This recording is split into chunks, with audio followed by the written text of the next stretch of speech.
उमेश जी, आपका बहुत बहुत स्वागत है इस कार्यक्रम में। उमेश जी,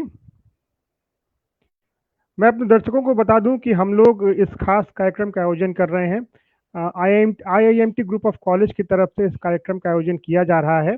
ये खास श्रृंखला है जो कोरोना संकट के समय शिक्षा की जो स्थिति है, शिक्षा में जो बदलाव आ रहा है और उस पर हम लोग बातचीत कर रहे हैं। हमारे साथ लगातार शैक्षणिक जगत के जो विद्वान हैं वो जुड़ रहे हैं, स्कूलों और कॉलेजों के जो शिक्षक हैं वो जुड़ रहे हैं, जो प्रिंसिपल्स हैं वो जुड़ रहे हैं। और हम ये समझने की कोशिश कर रहे हैं कि पूरी स्थिति क्या है और किस तरह से कोरोना के संकट से निपटते हुए शैक्षणिक वातावरण को बरकरार रखा जा सकता है, किस तरह से इसे और बेहतर बनाया जा सकता है। आप सबों का बहुत बहुत स्वागत है इस कार्यक्रम में। इस कार्यक्रम में हमारे साथ आज जुड़े होंगे श्री उमेश कुमार जी। उमेश कुमार जी बनारस में एजेजे कॉलेज के प्रिंसिपल हैं। उमेश जी, आपको मेरी आवाज़ आ रही है? उमेश जी,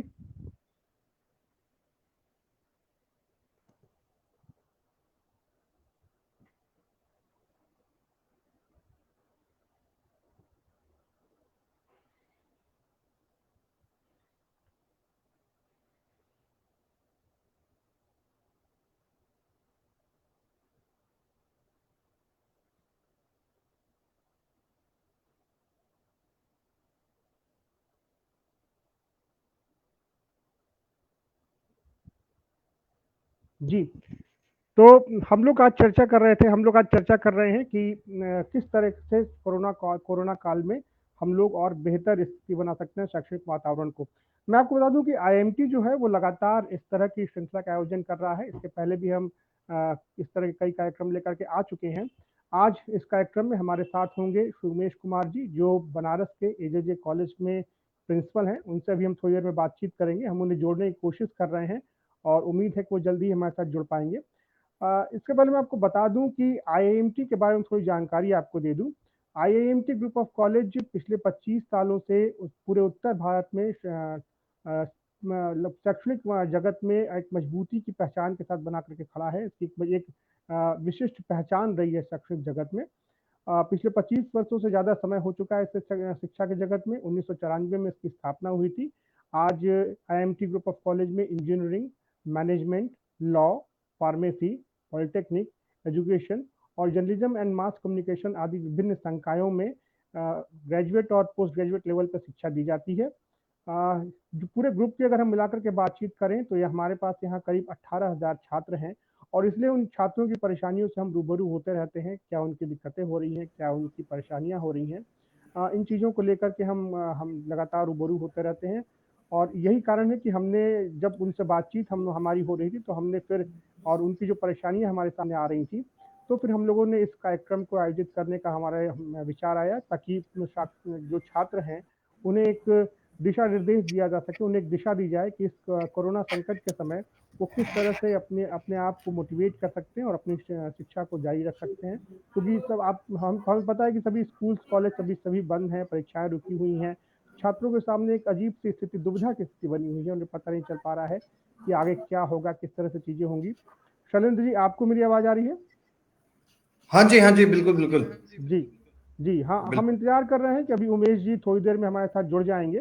अभी बात हमें इसके कार्यक्रम शुरू करने से पहले उनसे बातचीत हो रही थी, हमारा संपर्क उनसे स्थापित हो चुका था। लेकिन लगता है कुछ टेक्निकल दिक्कतों की वजह से वो हमसे जुड़ नहीं पा रहे हैं, तो थोड़ी देर में वो जुड़ जी जाएँगे, जी फिर जी। हमारी उनसे दोबारा बातचीत हो जाएगी। जी, मैं मैं शैलेंद्र जी बता नमस्कार रहा था करता कि हूँ आज के सभी हमारे जितने भी छात्र और अभिभावक इस श्रृंखला में जो जुड़े हैं।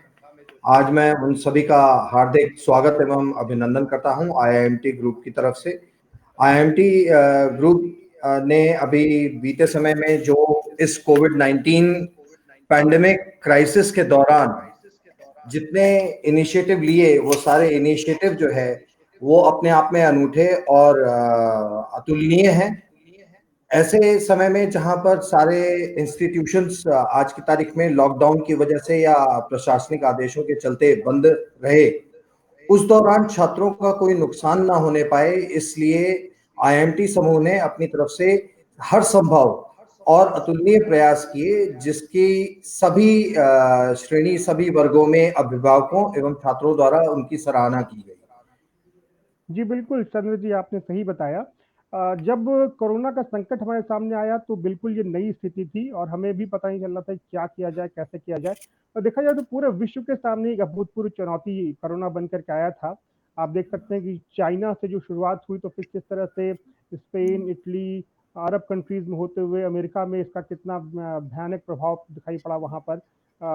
और उसके बाद जब भारत में जब इसकी शुरुआत हुई, जब शुरुआती मरीज हम यहाँ मिले, तो एक शुरुआती दौर में इसे समझना मुश्किल था कि किस तरह से स्थितियां बदल रही हैं।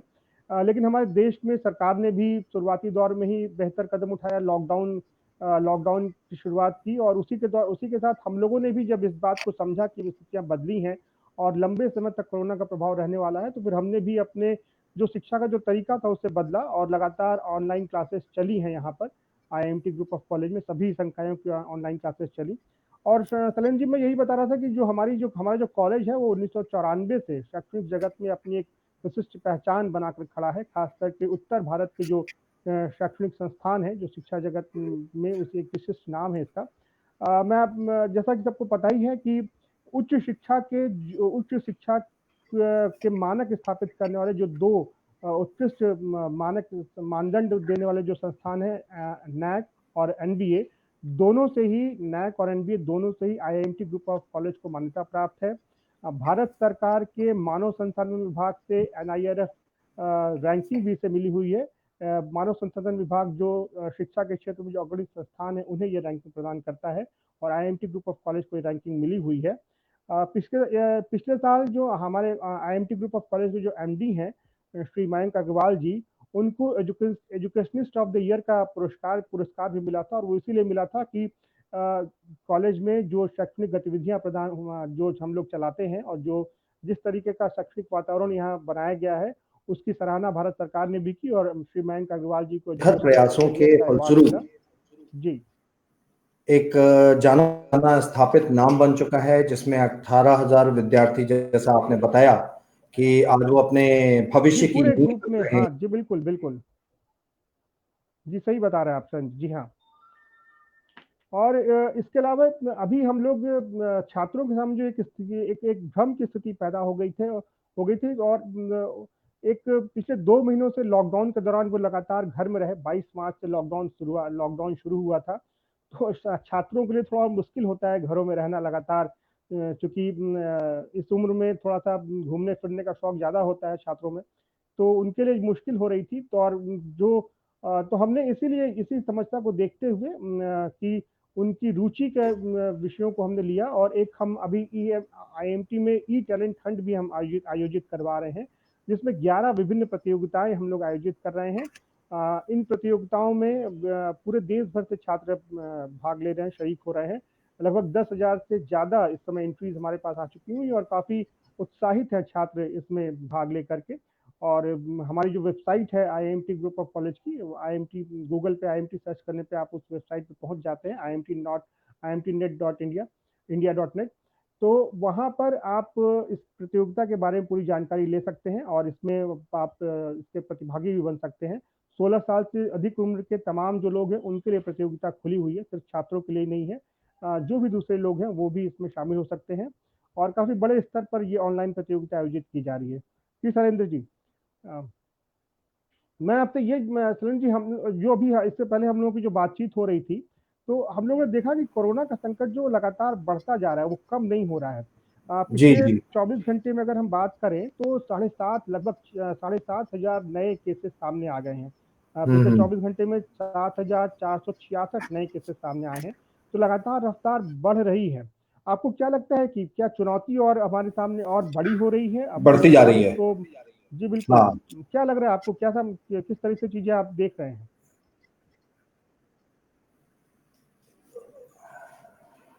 जी सर। जी शैलेंद्र जी, आपको क्या लग रहा है कि क्या अभी स्थितियां किस तरह बदल रही हैं?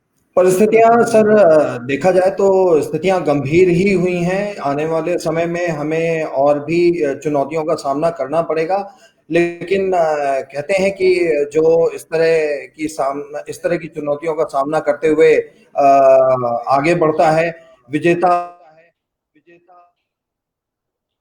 जी, बिल्कुल सही कह रहे हैं आप, बिल्कुल सही कह रहे हैं। हर चुनौती जब आती है, हर आपदा का समय जब आता है, तो वो अपने साथ एक नई चुनौती जब भी लेकर आता है, तो उसके साथ वो समाधान भी लेकर के आता है और हर चुनौतियों में नए अवसर मिलते हैं। जैसा कि अभी जो पिछली बार हमारे प्रधानमंत्री नरेंद्र मोदी जी जो जब वो जनता को संबोधित कर रहे थे, तो उन्होंने ये कहा भी कि हर आपदा में नए अवसर समाहित होते हैं। ज़रूरत बस इस बात की होती है कि हम उन अवसरों को देखें, समझें, पहचानें और उनका फ़ायदा उठाएँ। तो हम ये मानते हैं कि कोरोना का संकट काफ़ी बड़ा संकट है और पूरा देश उससे प्रभावित हुआ लड़ते है। हुए एक लेकिन विश्व विजेता के रूप में अपने आप को स्थापित करें। बिल्कुल आप सही कह रहे हैं शरण जी, बिल्कुल सही कह रहे हैं। जिस तरह से प्रभाव पड़ा है पूरी दुनिया में और उसके बाद जो पूरे विश्व की जो स्थितियाँ बदल रही हैं, उन स्थितियों को देखते हुए ये भी एक संभावना व्यक्त की जा रही है और इस पर लगातार चर्चाएँ भी हो रही हैं कि अब जब नया दौर आएगा, तो उसमें भारत पूरे विश्व के मानचित्र पे, विश्व पटल पर अपनी एक महत्वपूर्ण भूमिका निभाएगा। तमाम आर्थिक गतिविधियों का केंद्र भी माना जा रहा है कि भारत बन सकता है क्योंकि चाइना से ज़्यादातर कंपनियां जो हैं वो अब अपना बिजनेस समेट रही हैं, वहां से वो अब बाहर निकल रही हैं और दूसरे देशों में जैसे जापान ने भी अपने देश में जो उनके देश की जो वहाँ पे कंपनियां काम कर रही हैं चाइना में, तो वो उन्होंने कई देश इस बात को लेकर के विशेष पैकेज दे रहे हैं कि अगर कोई कंपनी चाइना से अपना बिजनेस समेट करके और दूसरे देश में अपना बिजनेस लगाना चाहे, अपनी फैक्ट्री लगाना चाहे, तो उसके लिए वो दूसरे देश प्रोत्साहित भी कर रहे हैं। तो ऐसे में इस बात की संभावना बहुत व्यक्त की जा रही है कि हो सकता है कि आने वाले समय में जो आर्थिक गतिविधियों का जो केंद्र चाइना रहा है वो बदले और नए केंद्र के रूप में भारत स्थापित हो सकता है। क्या आप बिल्कुल क्या सही। सोचते हैं शैलेंद्र जी? बिल्कुल कहा, बिल्कुल ठीक कहा आपने, बिल्कुल उचित है आपका कहना। और मैं भी इसी प्रकार का विचार रखता हूं और मैं आशा करता हूं, कामना करता हूं कि हम एक विश्व विजेता के रूप में उभरें। लेकिन मैं इस कोविड क्राइसिस के दौरान जो अभी हमारे सामने चुनौतियां खड़ी हैं, उन चुनौतियों में मैं एक छोटा सा प्रश्न आपसे रखना चाह रहा हूं और मैं जानना जी चाह जी। रहा हूं कि उस पर आपके क्या विचार हैं। मेरा प्रश्न कुछ इस प्रकार से है कि मान लीजिए आज की तारीख में जैसे चुनौतियां रोज बरोज बढ़ रही हैं, उस दौरान हमारे अभिभावकों और छात्रों का जो स्ट्रेस लेवल है वो भी कहीं ना कहीं बढ़ ही रहा है। उनको भी जो है एक निसंदेह बिल्कुल। जो अनिश्चितता है उसको लेकर जो जिस तरीके से वो परेशान हैं, तो उनके लिए आईआईएमटी समूह द्वारा जितने भी अभी तक विगत समय में जो प्रयास किए गए, उसके अलावा हम अभिभावकों को किस प्रकार आश्वस्त कर सकते हैं कि आने वाला समय जो है वो उनके लिए उज्जवल है और हर हाल में जो है वो सुरक्षित है। जी बिल्कुल, आपने बिल्कुल सही कहा है कि ये जो दौर है इसमें स्ट्रेस लेवल बढ़ा है, न सिर्फ छात्रों का स्ट्रेस लेवल बढ़ा है, बल्कि अगर उनके अभिभावकों की हम बात करें तो उनका भी स्ट्रेस लेवल बढ़ा है। क्योंकि पूरा का पूरा वातावरण ही बदल रहा है। ज़्यादातर जो इस दौरान देखा गया तो जो काम है वो वर्क फ्रॉम होम पे शिफ्ट हुआ है। ज़्यादातर कंपनियों ने अपना अपने एम्प्लॉयज से घर से ही कराया है और ऐसे में हुआ ये है कि जो काम का जो दबाव था, जो प्रेशर था, वो अब लगातार घर में दिख रहा है। जो अभिभावक है वो भी जब जब वर्क फ्रॉम होम करते हैं तो जाहिर सी बात है काम का जो दबाव होता है वो दबाव उनके परिवार को भी दिखता है। क्यों तो जब वो ऑफिस जाते हैं तो फिर जब घर आते हैं तो अपने आप को संभालते हुए आते हैं, लेकिन जब आप घर पे ही काम करते हैं, घर से ही वर्क फ्रॉम होम रहता है, तो ये दबाव जाहिर सी बात है वो दिखाई पड़ता है और इस तरह से नए नई स्थितियां भी उभरी हैं परिवारों में, भारतीय परिवारों में।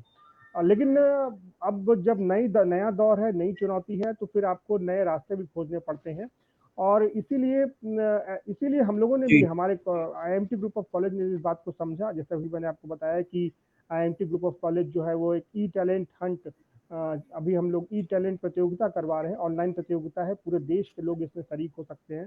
जिनकी भी उम्र 16 साल से ज़्यादा है वो इसमें शरीक हो सकते हैं। हमारी वेबसाइट पे इसकी पूरी जानकारी दी हुई है, आप वहाँ पे इसमें शामिल हो सकते हैं। अभी 30 तारीख तक ये प्रतियोगिता खुली हुई है, तो आप भी इसमें शामिल हो सकते हैं। तो ये जब इस तरह की प्रतियोगिताएं आयोजित की जाती हैं, जैसे हमारे कॉलेज ने करवाई हैं पूरे देश भर में तमाम, इसलिए हमने सिर्फ छात्रों को नहीं कहा कि आप इनमें शामिल होइए। हमने तमाम लोगों का आह्वान किया कि आप आइए, इनमें शामिल होइए। जो आपके शौक हैं, जो आपकी रुचियां हैं, वो दिखाइए। इसमें जैसे हम लोग नृत्य की प्रतियोगिता करवा रहे हैं, डांस कॉम्पिटिशन है, आगे हंस है, वीडियो आप जो वीडियो शूट करते हैं वो आप दे सकते हैं। अगर आपको सिंगिंग का शौक है तो वो आप दे सकते हैं। स्विच करवा रहे हैं हम लोग, ताकि हमारी ये कोशिश रही है कि जो स्ट्रेस लेवल है वो कम किया जा सके। और जैसा कि आपको पता ही है शैलेंद्र जी, अभी कुछ दिनों पहले हम लोगों ने एक ऑनलाइन मैजिक शो भी आयोजित किया था अपने कॉलेज में, अपने कॉलेज का। तो उसका भी काफी लोगों पे अच्छा प्रभाव दिखाई पड़ा था, और उसमें जो प्रतिक्रिया आई थी, ऑनलाइन प्रतिक्रिया, वो काफी अच्छी रही थी। तो इस तरह से है कि जो अपने स्तर पर जो प्रयास हो सकता है, आईएमटी ग्रुप ऑफ कॉलेज वो लगातार वो प्रयास कर रहा है। और स्थितियां भली बदली हैं, लेकिन हम जो हमारे एक मानक बने हुए थे, हम लोगों ने उसे बदला नहीं है। जैसे कि पता ही है आपको कि जो छात्र जब यहाँ पे एडमिशन लेते हैं, तो हमारी 2 करोड़ रुपए की स्कॉलरशिप है। IMT group of college 2 crore रुपए की स्कॉलरशिप देता है छात्रों को। वो हम लोग पिछले कई सालों से देते आ रहे हैं, और इस कोरोना संकट के समय में भी हमने इसे छोड़ा नहीं है, हम इसे बदल नहीं रहे हैं। और जो भी छात्र इस बार यहाँ प्रवेश लेंगे, उन सबको 2 करोड़ की छात्रवृत्ति प्रदान की जाएगी। इसके अलावा जो हमारे टॉपर्स होते हैं, जो छात्र होते हैं, उन्हें लेकर उन जो हमारे विभिन्न विभाग है, विभिन्न कोर्सेस हैं, उनके जो टॉपर्स होते हैं, उनको लेकर के कॉलेज की तरफ से एक फॉरेन टूर आयोजित किया जाता है हर साल। जी। पिछले कई सालों से ये एक परंपरा चली आ रही है कि टॉपर्स जो है उनको कॉलेज की तरफ से पूरी तरह से, ये कॉलेज के द्वारा प्रायोजित होता है। इसमें छात्रों से कोई भी शुल्क नहीं लिया जाता है। कॉलेज की तरफ से उन्हें एक फॉरेन टूर पे भेजा जाता है, तो छात्र इससे काफी उत्साहित महसूस करते हैं। अभी देखिए, इस बार तो कोरोना का प्रभाव है, अब कब तक स्थितियां बदलती हैं, लेकिन ये हम लोगों ने निर्णय लिया है कि जब भी परिस्थितियां बदलेंगी, तो हम लोग फॉरेन टूर पे, जो हर बार हमारी जो परंपरा रही है टॉपर छात्रों को भेजने की, वो भेजा जाएगा, बिल्कुल उन्हें भेजा जाएगा। तो इस तरह से जो स्ट्रेस लेवल है, जो चीजें हैं, उनको तो हम लोग टारगेट कर ही रहे हैं कि किस तरीके से आप अपने स्ट्रेस लेवल को कम कर सकें और वो चीज़ें कर सकें। परिस्थितियां देखिए बदलती हैं, और इसीलिए एक कहावत भी कही जाती है कि when the going is tough only the tough is going, only the tough gets going, when the going is tough only the tough gets going.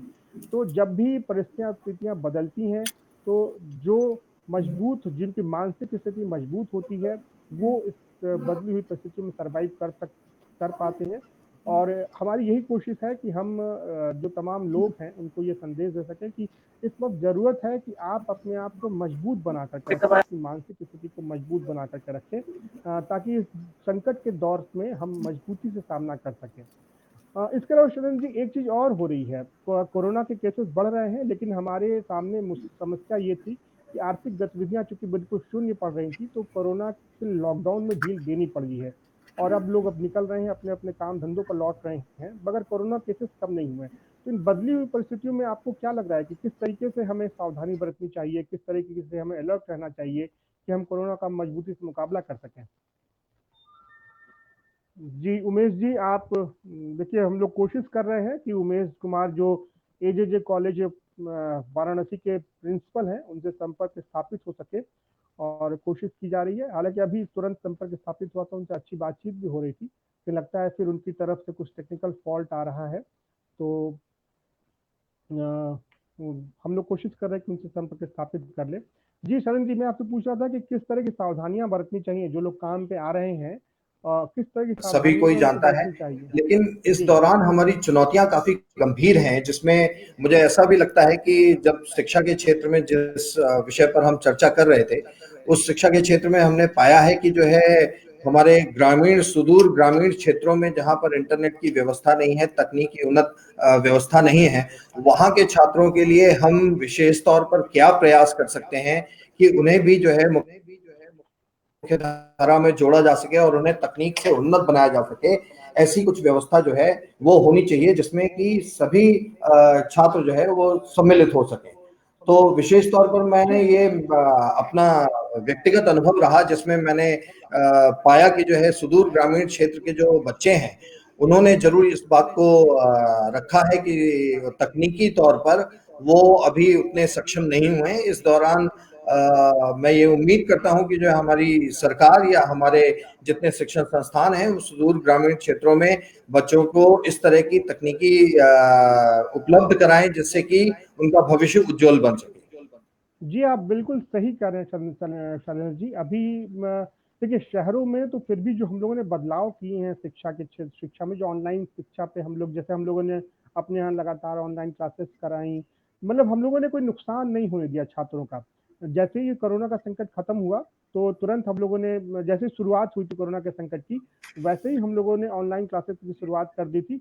जैसे ही समझ में स्थितियाँ आई कि अब ये समस्या कुछ दिनों तक रहने वाली है, वैसे ही हम लोगों ने ऑनलाइन क्लासेस स्टार्ट कर दी थी। जो उनके जो एग्जामिनेशन, जो इवन जो सेशनल एग्जाम्स होते थे, वो भी हम लोगों ने ऑनलाइन ही कंडक्ट करवाए, ऑनलाइन किए। लेकिन ये परिस्थितियां ग्रामीण क्षेत्रों में बदल जाती हैं। अभी हमारी उमेश कुमार जी से भी जो बातचीत हो रही थी अभी कार्यक्रम की शुरुआत से पहले, जी जी। उमेश जी देखिए हमारे साथ जुड़े हुए दिखाई पड़ रहे हैं। उमेश जी, आपको आवाज आ रही है हम लोगों हाँ की? जी सर। जी उमेश जी, बहुत बहुत स्वागत है। काफी देर से आपका इंतजार हो रहा हेलो। था, लेकिन जी आवाज आ रही है आपको? उमेश हेलो। जी, आपको आवाज मिल पा रही है? जी आपको आवाज मिल रही है उमेश जी? हम लोग सुन रहे हैं, आप उधर से बोलिए। जी सर। उमेश जी नमस्कार। आप बोलिए, हम लोग सुन रहे हैं। आवाज आ रही है हमारी? जी बिल्कुल बिल्कुल उमेश जी, नमस्कार, हेलो। बहुत बहुत स्वागत है आपका इस कार्यक्रम में। अभी हेलो। संपर्क खड़े रहिए और बोलिए। अभी हेलो।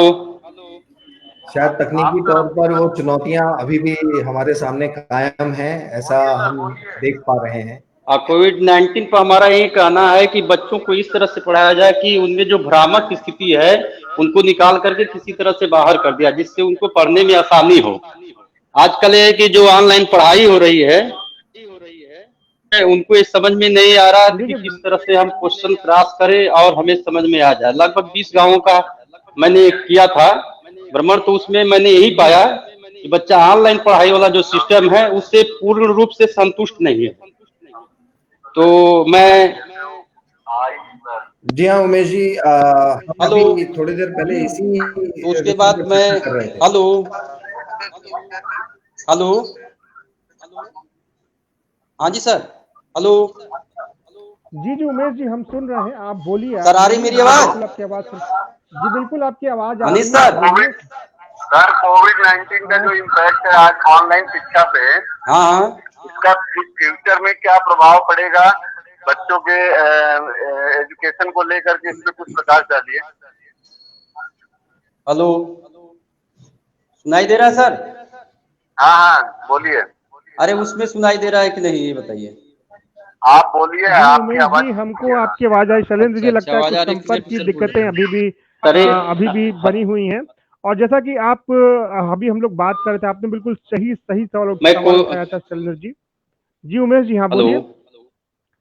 तो जब भी हम लोग जो बातचीत कर रहे थे कि ग्रामीण हेलो। क्षेत्रों में कैसी स्थिति है, और जो जैसा कि उमेश जी बता रहे थे अभी कि वाकई ग्रामीण क्षेत्रों में हाँ हाँ। भी चूंकि जो तकनीकी विकास है वो अभी वहाँ उस तरह से नहीं पहुंचा है। और जैसा ये बता रहे थे कि 20 गांवों का इन्होंने हाल फिलहाल में अभी एक गए थे। उमेश जी का काफी लंबा जी अनुभव रहा है, 28 सालों से जुड़े रहे हैं शिक्षा जी के सर, क्षेत्र में, मैं ये हालांकि। कहना चाह रहा हूँ, प्लीज मैं ये कहना चाह रहा हूँ, जो टीचिंग सब्जेक्ट ऑनलाइन आप लोग पढ़ाते हैं उसमें जो लर्निंग सब्जेक्ट है कि बच्चों को लर्न कैसे करेंगे, उसको किस प्रकार से सीखें कि वो ऑनलाइन की पूरी पढ़ाई है जैसे क्लास में हम पढ़ाते हैं उस तरह से उनको उस समय तुरंत याद हो जाए या तुरंत समझ जाए कि जो हम ऑनलाइन पढ़ाई कर रहे हैं वो ऑफलाइन में अगर नहीं मिलता तो ऑनलाइन से भी हमें वही चीज मिल रही है जो हमें ऑफलाइन से मिलती है। तो ग्रामीण इलाकों में मैं गया तो यही कहना था उनको कि पढ़ाई का सिस्टम इस तरह से हो कि टीचर्स को भी वहां से दिक्कत लगे कि जो बच्चा पूछ रहा है हम उसको ऐसा बताएं, इस तरह से क्वेश्चंस बताएं कि वो पूर्ण रूप से संतुष्ट हो जाए और सेटिस्फाइड हो जाए। और उसमें किसी भी प्रकार की ऑनलाइन यदि वो पढ़ाई करता है बच्चा तो उसमें किसी भी प्रकार की भ्रामक स्थिति पैदा न हो कि वो समझ न पाए कि मैं क्या कर रहा हूँ क्या नहीं कर पा रहा हूँ। यदि इस तरह की पढ़ाई होती है तो बच्चा आप ये समझ लीजिए कि पूर्ण रूप से संतुष्ट है। यदि इस तरह की पढ़ाई होती है तो हेलो। और रही पढ़ाई वाली बात थी कोविड में, बच्चों का मैं ये कहना चाहूंगा कि जैसे बिल्कुल बच्चे आपने सही कहा, आज कुछ बहुत बच्चे आ सही जाते हैं तो जानकारी कुछ दी कल आपने बच्चे उमेश हैं, जी। फिर कुछ परसों बच्चे हैं, इस तरह के यदि जाते हैं पढ़ने कॉलेज में तो बच्चों में दूरी के जो डिस्टेंस है तो ऐसी व्यवस्था भी नहीं है कि पूरा कॉलेज पढ़ा सके। एक बच्चा आ जाता है तो एक बच्चा परसों है, फिर उसके बाद ऐसे तीसरे दिन करके आता रहे। जो दूर जी दराज से बिल्कुल। हम बच्चे भेजना बिल्कुल चाह रहे हैं, बिल्कुल हमारे आपकी बच्चे बात। जो जा रहे हैं वो ऐसे रहे कि एक बच्चा आ जाए तो एक बच्चा दूसरे दिन बाद आए। जी देखिए, बहुत सही तरीका बता रहे हैं उमेश जी। शैलेंद्र जी, हेलो। आप जी उमेश जी, हम सुन पा रहे हैं आओ आपको, और आपकी बात हमने सुनी है और सर, समझी है। मैं आपको हाँ सुन नहीं पा रहा हूँ। जी, जी। मैं समझ पा रहा हूँ कि कुछ दिक्कतें आ मनीष रही सर। हैं, कुछ दिक्कतें आ रही हैं और संपर्क स्थापित करने में समस्या उत्पन्न हो रही है। हो सकता है कि जिस वक़्त उमेश जी जहाँ पे हैं वो बता रहे थे, वहाँ पे हो सकता है कि कुछ नेटवर्क की प्रॉब्लम हो, जिस कारण से अभी उनसे संपर्क उतना स्थापित नहीं हो पा रहा है। लेकिन शैलेंद्र जी बहुत ही सही बात उमेश जी बता रहे थे अभी कि ग्रामीण क्षेत्रों में स्थिति बिल्कुल अलग है। वहाँ पर अभी हालाँकि हालाँकि हम लोग विकास के दौर में तो आगे चल रहे हैं, लेकिन अभी उस तरह से स्थितियाँ नहीं बदली हैं। वहाँ पे अभी भी ऑनलाइन क्लासेस इस तरह बिल्कुल। से नहीं चल पा रही हैं। तो ऐसे में वो एक सही एक तरीका बता रहे थे कि मैं जैसे पूरी जो तरह सहमत हूँ सर, मैं पूरी तरह आपके जी, विचार से सहमत हूँ। और जैसा कि मैंने शुरुआत में ही कहा कि तकनीकी हुँ। रूप से जी, जी शरण जी आप सही बता रहे थे। और जैसा कि दिल्ली में कुछ दिनों पहले किया गया था जब यहाँ पर वातावरण बहुत प्रदूषित हो गया था और ऑड एंड इवन का सिस्टम लगाया गया था, तो कुछ ऐसी ही सलाह उमेश जी भी दे रहे थे कि बच्चों चूँकि ऑनलाइन क्लासेस वहाँ इस तरह से नहीं चल पाती हैं, इसलिए बच्चों को स्कूल बुलाया जाए और एक ऑड एंड इवन सिस्टम की तरह से उनको बुलाया जाए ताकि सोशल सोशल डिस्टेंसिंग का भी ध्यान रखा जाए और कोरोना चूँकि कोरोना का मुकाबला तो करना ही है हमें और अभी लंबे समय तक इस समस्या से जूझना पड़ेगा। तो उमेश जी एक सलाह दे रहे थे कि अगले उसी समय तरह में से कुछ हमें ऑड एंड इवेंट सिस्टम अवश्य ही बिल्कुल इस लगाया प्रकार जाए और से जो बच्चों को है बुलाया जाए। शैलेंद्र जी मैं आपको बताऊं कि ये समस्या वाकई बड़ी समस्या है। जो ग्रामीण क्षेत्रों में जो छात्र आते हैं, उनके सामने एक बड़ी समस्या होती है। वो उनको उस तरीके से उनकी शुरुआती दौर की उनकी शिक्षा दीक्षा जो होती है और वो जब वो बड़े महानगरों में आते हैं, तो उन्हें शुरुआती दौर में दिक्कतों का सामना करना पड़ता है। खासकर एक अंग्रेजी विषय की बात हम करें तो इंग्लिश को लेकर भी छात्रों के मन में एक डर सा बना रहता है। उन्हें लगता है कि महानगरों का जीवन किस तरह से अलग होगा और हम आईएमटी ग्रुप ऑफ कॉलेज में इन चीज़ों को समझते हैं और इसीलिए हर विभाग में, हर संकाय में, हर कोर्सेज में हम एफडीपी क्लासेस हम आयोजित करते हैं जो छात्रों के लिए विशेष कक्षाएं आयोजित की जाती हैं जो छात्रों की वो उनके पर्सनालिटी साथ को बढ़ाती हैं। जी बिल्कुल, वो पीडीपी क्लासेस हम लोग चलाते हैं। पर्सनालिटी डेवलपमेंट की जो क्लासेस होती है वो चलाई जाती हैं और हर छात्र को इसमें शामिल कराया जाता है और ताकि जो इस तरह के जो ग्रामीण क्षेत्र से जो छात्र आ रहे हैं, जो छोटे शहरों से आ रहे हैं, वो महानगरों में आकर के यहाँ के भीड़ भाड़ में खो नहीं जाए और जो उनमें कुछ अगर कमियां रही हैं अब तक तो वो उनको दूर किया जा सके। तो जो कक्षाएं हम लोग जो कोर्सेज की जो क्लासेस चलती हैं वो तो चलती ही हैं, लेकिन उसके अलावा ये पीडीपी क्लासेस हम लोगों की चलती हैं जो उनकी सुदूर पर्सनालिटी ग्रामीण को क्षेत्रों बढ़ाने को के भी लिए काम अवश्य ही आती हैं। मिलेगा। इंग्लिश भी इसमें हम लोग कोशिश करते हैं कि उनकी जो कम्युनिकेशन स्किल है वो बढ़े, वो डेवलप किया सके और प्लेसमेंट हमारा जो प्लेसमेंट विंग है वो सिर्फ प्लेसमेंट ही नहीं देता है, वो एक ट्रेनिंग एंड प्लेसमेंट विंग है। 5 साल बकायदा जो पूरा कोर्सेज का जो समय होता है वो पूरे पूरे दौरान छात्रों को बकायदा ट्रेनिंग दी जाती है और फिर अंत में उनका प्लेसमेंट कराया जाता है और यही कारण है कि आईएमटी की तरफ से जो प्लेसमेंट होता है उसमें छात्र बहुत बड़ी संख्या में सफलता प्राप्त करते हैं और उनको अच्छी सफलता मिलती है। आज अच्छे अच्छे जगहों पर आईएमटी ग्रुप ऑफ कॉलेज के छात्र आज पहुंचे हुए हैं और वो अपना अपना और अपने कॉलेज का नाम बढ़ा रहे हैं। तो इसलिए अगर कुछ चीज़ों का आप ध्यान रखें तो ग्रामीण क्षेत्रों के छात्रों के साथ भी बढ़िया किया जा सकता है, उनकी प्रतिभा को और निखारा जा सकता है। बिल्कुल सही कहा सर आपने, एक बिल्कुल और सही बात कहा। में एक जी जी बिल्कुल जी मैं शरण जी आप मैं अवश्य ही सभी आप सभी छात्र अभिभावक जो भी इस परिचर्चा में शामिल थे, प्रिंसिपल श्री उमेश जी का और साथ में अपनी तकनीकी टीम आईएमटी परिवार की तरफ से आप सभी का बहुत बहुत धन्यवाद और अभिनंदन करता हूं। और मैं ये मानता हूं कि कहीं ना कहीं आने वाले समय में जैसे जैसे तकनीक उन्नत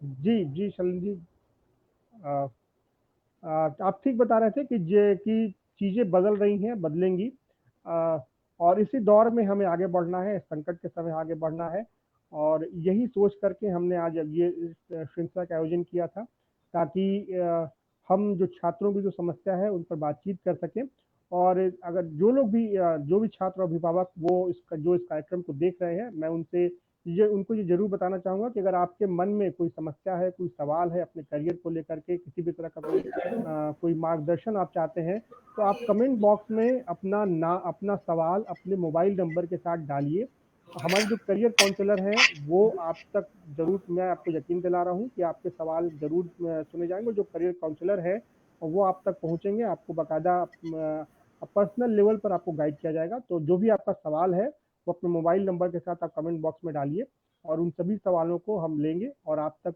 पहुंचेंगे और आपका दिशा निर्देश और मार्गदर्शन किया जाएगा। तो बहुत बहुत शुक्रिया। मैं आभार व्यक्त करना चाहता हूँ आप लोगों का, जो आप लोग इस कार्यक्रम में जुड़े, आपने सुना। हम लोगों ने कोशिश की कि कुछ कोरोना संकट के समय शैक्षिक वातावरण पे हम लोग चर्चा कर सके। हालांकि हमारी कोशिश थी कि उमेश कुमार जी से